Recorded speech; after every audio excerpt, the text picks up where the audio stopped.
story time here, but I got to give you a little bit of backstory first. I'm from a very small town in Kentucky, or at least it was when I was growing up. It's bigger today, but it was tiny when I was growing up. And I'd always been into music, and it always kind of like had a side hustle here or there. I'd sell, suckers for a quarter. I'd go to the drugstore and buy a little vial of hot cinnamon oil, and I would soak toothpicks in it. And I'd take those to elementary school and sell them for a nickel each, and I would rake in the dough that way.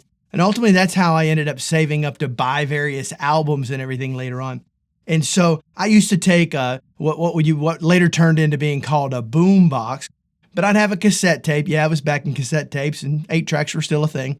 But I would actually take 2 boom boxes and put them together, and then hit play on one and record on the other, and record it that way, and then sell those tapes to my friends. Now, to all my friends at school back then, I totally ripped you off. I'm sorry, but I didn't know at the time that's what I was doing. So I apologize for that.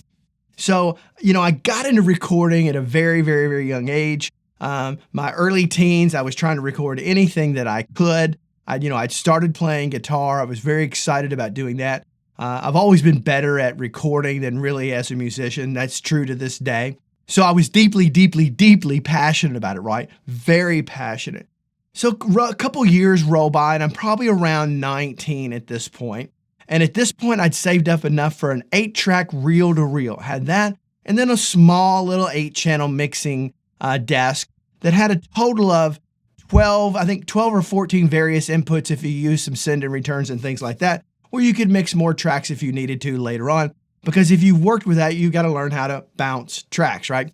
And so ultimately, I'd gotten that, and I was really excited about it, and I wanted to put it to great use. Of course, I was playing in bands and recording the bands as I was playing in and things like that, but I really wanted to get out there and get as much opportunity to record as possible. So I went to this, somewhere I saw this band play, and I thought, I really like these guys. I think they do a great job. And so I went up to them and I said, I can record you guys. Would you guys like me to record your band? And they're first like, no, because I'm a young kid. They don't, I was a dweeb as far as they were concerned. And I said, no, seriously, I've got an 8-track recorder. And they said, you've got an 8-track recorder? Then yeah, you can come record our band. So I packed up, we scheduled a time, I think it was on a Saturday or something like that. And I went up to their house, which was in Lexington, Kentucky. And so we got everything set up. I brought my 8-track reel-to-reel. I brought my small little mixing thing, mixing console, for lack of better terms.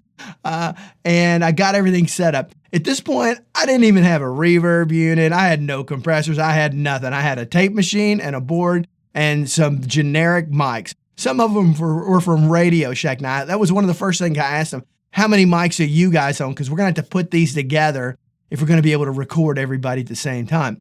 And they said, yeah, no problem. We've got a bunch of mics. I said, okay, great. I'll bring what I've got. You bring what you've got. We'll get it all set up. Make sure you have whatever stands you have. I only have a couple of stands at this point. And so we never even talked about money. Be honest with you, I never even thought about money. I was going to do this for free. I didn't care. I just wanted to learn. I wanted the experience. I just needed an opportunity to be able to do it, where my number one focus was not being part of a band and playing and recording at the same time, but just focused on the recording. So I got up there and we spent all day recording and everything. And we were starting to talk and listen back to a song.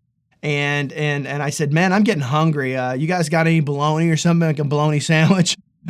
Yeah, I grew up poor, but you got a bologna sandwich and everything. And they said, no, we don't have anything. It's a restaurant around the corner. And I said, I don't have any money. And that's when they were stand-up guys. And they said, well, how much are you going to charge us for today? And I kind of looked dumbfounded. I don't know. I didn't say these things. I was smart enough to keep my mouth shut. And then ultimately I said, hey, I like barbecue. Is that place around the corner a barbecue place? I'd love to have some barbecue. And they said, okay, what else? I said, nothing. Just get me a barbecue lunch, and here's exactly what I want. And they said, okay, no problem. So they all kind of they really had to pull their money, because I don't think they were prepared to really pay me any money. I think they were going to give me probably a broken promise and like, okay, well, come back and see us next Friday, Barry, and we'll give it to you. Of course, I would have already mixed it down to a cassette and given it to them, but I didn't care. And I wasn't there for that. I was there for the experience of learning how to play. And so ultimately, the barbecue place is called Sonny's Barbecue. And for the record, I still eat there today. It's a barbecue chain across the Southeast.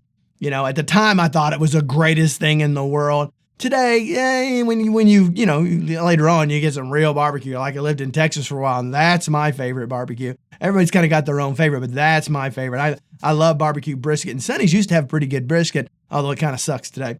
Cost cutting, all that crap. But anyway, so they went and got me the barbecue lunch, and I was very specific. I need these 3 different sauces because I always mix my sauces together when I got a chance because I'd only eaten there twice, and I loved the way I'd done it at that point. And I said, I want to be able to repeat that. And so they went and got it. They did exactly as I asked, and I chowed down on that.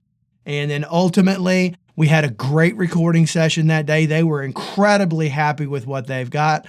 And I was very happy at the time with what I was able to do, with what I had to work with, not only my equipment, but also my skills and my knowledge.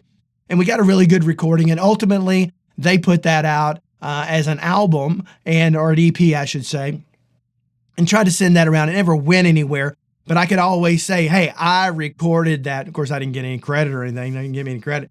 But regardless of that, it was a great experience because I was so passionate and I wanted that experience. I wanted to learn. I could care less about what I got paid, but I was very happy at the end because I loved the product that I was able to help them to achieve. Ultimately ended up playing with that band for probably a few months and then realized, this is not what I want to do. And I left the band and so continued on with other things. But it was a really great experience. It was a great learning curve. And I guess, what's really the purpose of this story is that when you want to learn something, you want to do something, be willing to do whatever it takes, even if you're going to spend all day using your equipment and your money and your gas to go get there just for a barbecue lunch. At the end of the day, you could say you lost out, but I didn't lose out. I won big time because I got more experience and I learned more. So that's my story today about working for a barbecue lunch. See you later. Bye-bye.